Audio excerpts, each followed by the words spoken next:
And we're back, and now no more glassy eyes because I've had time to wake up. But I just wanted to do a video about the Lakers roster construction going into this season. So what went wrong? What changed from last year to this year that led from the Lakers winning the finals to getting bounced in the first round? I know it's not the bubble. Don't give me that BS. I don't have time for that. Looking at the roster, some changeover. The pieces they lost: Avery Bradley, Dan Green, Dwight Howard, Rajon Rondo, JaVale McGee. And if we're being honest, I don't think I can flip the camera around, but when we're looking at what changed, it's a little group here of 4 guys, the guys who ranked 7th, 8th, 9th, and 10th in points per game on the roster last year. It's Dan Green, Dwight Howard, Rajon Rondo, and JaVale McGee. Those 4. Losing them, you bring in this year instead, you get Dennis Schroeder. Kind of takes over a little bit of the Rondo role. You get Montrezl Harrell. You get Andre Drummond in the season. And you think that'll work. You have 2 of the leading 6-man candidates last year, including the reigning 6-man in Harrell. And you got Drummond, a former All-Star, former All-NBA center, really good rebounder. And you think that'll work. And I understand why they thought it would work. But it didn't. Schroeder, who wants to be paid a lot and probably won't go back to the Lakers next year, was not good down the stretch. He was just bad. And he doesn't offer enough on defense to make up for his lack of offensive game. He was not a good enough playmaker either. Didn't do anything wrong. Like Rondo last year in the playoffs was everything the Lakers needed. And Dennis Schroeder this year was everything they didn't. Harrell just didn't fit the game plan late in the season, especially in the playoffs. He wasn't playing a lot this past series because not an outside shooter, not a great rim protector, a little bit of an undersized center / forward. And the issue with him is because he's still a really high energy, really good player, but he doesn't work on every team because he's not going to be a great defensive centerpiece. Because he clogs the lanes. If you're trying to drive like LeBron, you're running into an extra defender because Harrell's sitting down there, so you can't play him outside. You can't play him in the mid-range. You lose Dan Green. Now, granted, Dan Green was bad last year for the Lakers compared to at least what he was doing this year for the 76ers. He was not a great player. But it's still the threat of Dan Green. And Dan Green helps you defensively as well. But still the threat of having Dan Green, a true three-point shooter out there, really makes a difference. And then Dwight Howard and JaVale McGee may be the most unsung heroes on the Lakers team last year. The rim protection for LA was elite last season.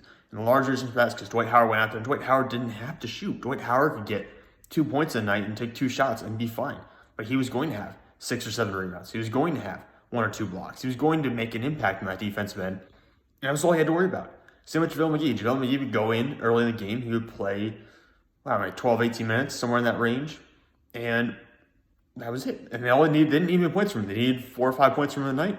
And he would just have to go in there and block shots or hold their shots at the rim. So you gained a lot from having guys who could just focus on that aspect of the game.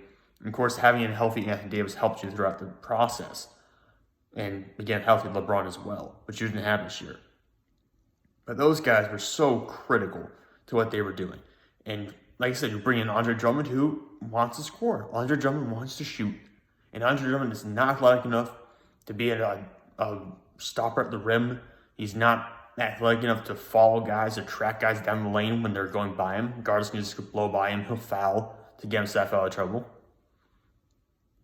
And even Marc Gasol. At this point in his career, Marc Gasol has lost most of his athleticism, most of his explosiveness. He's not going to be a great rim protector. He's got a defensive IQ, but does he have the physicality and athleticism to match that now and actually make the plays? I don't think he does. And yes, he has an outside shot. That certainly helps, but you can't play him for 26 minutes a night.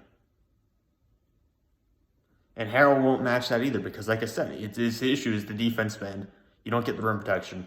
And he'll score, yeah, but he'll be relatively inefficient scoring. Well, it'll be efficient scoring, but it'll be 2-pointers. You're not going to get 3-pointers out of him.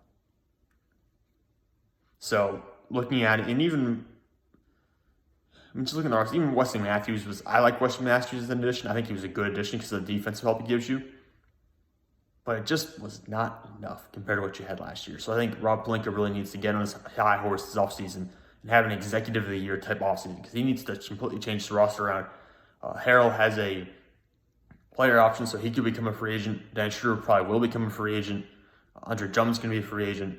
So you're going to have a lot of issues there. And you might have a situation where you trade Kyle Kuzma or KCP or someone like that. I think Caruso's also going to be a free agent, by the way. And Taylor and Horton Tucker is going to be a restricted free agent, I think, as well. So you have a lot of pieces you need to bring back. And like I said, you might have some deals here where you end up trading some guys because you need to get better and you need to get these contracts off your books because some of them haven't produced. Kyle Kuzma is very up and down. He's very inconsistent. He's never taken the next step in his career. KCP is very hot and cold.